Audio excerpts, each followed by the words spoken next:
Bismillahirrahmanirrahim. Assalamualaikum warahmatullahi wabarakatuh.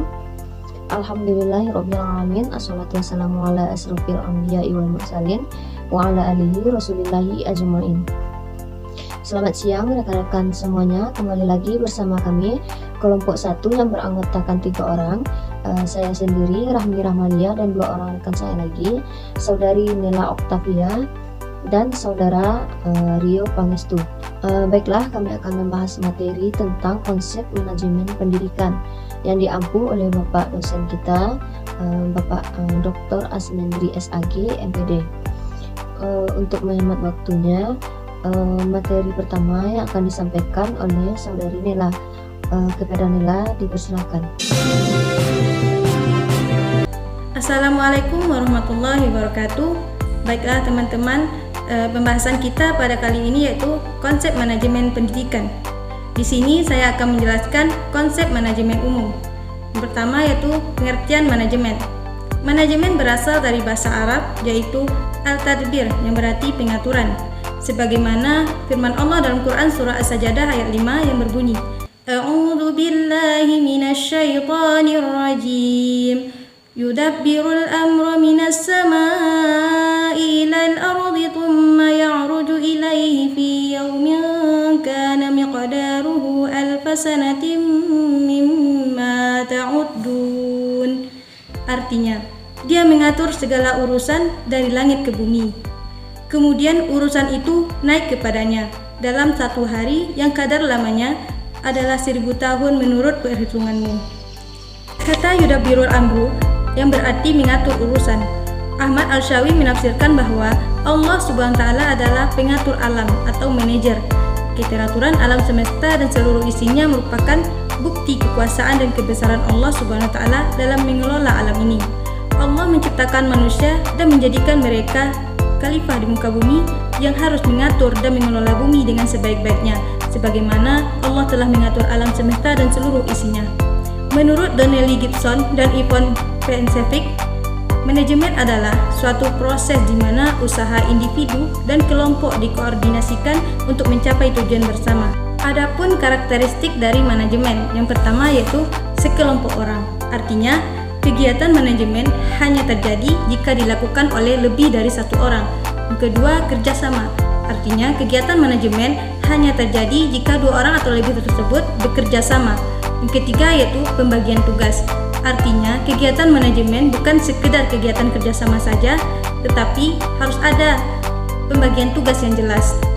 Yang keempat yaitu kegiatan yang runtut dalam suatu proses. Artinya, kegiatan manajemen berlangsung secara bertahap-tahap, secara berkesinambungan. Yang kelima yaitu tujuan. Artinya, sesuatu yang diinginkan untuk dicapai melalui kegiatan bersama. Jadi, manajemen adalah proses untuk menyelenggarakan dan mengawasi tujuan tertentu yang hendak dicapai. Poin kedua yaitu tingkat manajemen. Keahlian yang dibutuhkan pada tingkat manajemen berbeda-beda. Adapun tingkat manajemen, yang pertama yaitu manajer puncak atau top manager. Jabatan dipimpin oleh pemimpin eksekutif atau CEO dan pemimpin COO yang bertugas bertanggung jawab atas pelaksanaan kepemimpinan dalam organisasi. Yang kedua yaitu manajer menengah. Jabatan dipimpin oleh manajer pabrik, divisi, dan wilayah yang bertanggung jawab menghubungkan seluruh departemen dan divisi perusahaan. Yang ketiga yaitu manajer lini pertama atau manajer bawah. Jabatan dipimpin oleh manajer kantor dan departemen yang bertugas mengawasi kinerja dari karyawan serta bertanggung jawab langsung atas produksi barang atau jasa. Yang keempat, pemimpin kelompok. Pemimpin kelompok adalah jenis pekerjaan manajemen yang relatif baru yang dikembangkan semenjak perusahaan beralih kepada kelompok yang mandiri. Pemimpin kelompok bertugas membantu kinerja kelompok serta mengelola hubungan luar dan dalam kelompok. Baiklah, bagian B, konsep manajemen pendidikan. Yang pertama yaitu pengertian manajemen pendidikan.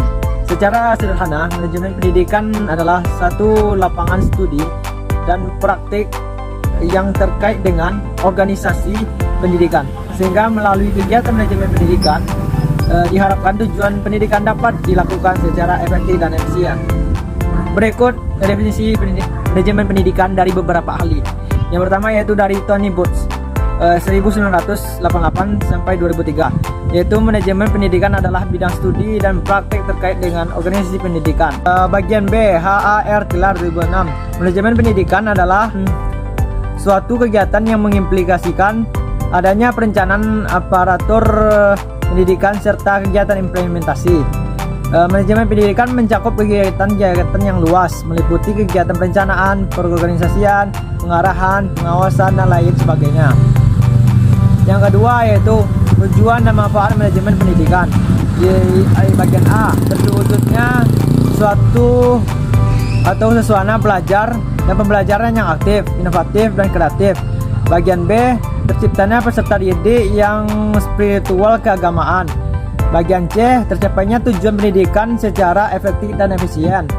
Bagian D, terbekalinya tenaga pendidikan dengan teori tentang proses dan tugas manajemen pendidikan. Bagian E, terrealisasinya masalah mutu pendidikan karena 80% masalah mutu pendidikan dikarenakan oleh manajemennya.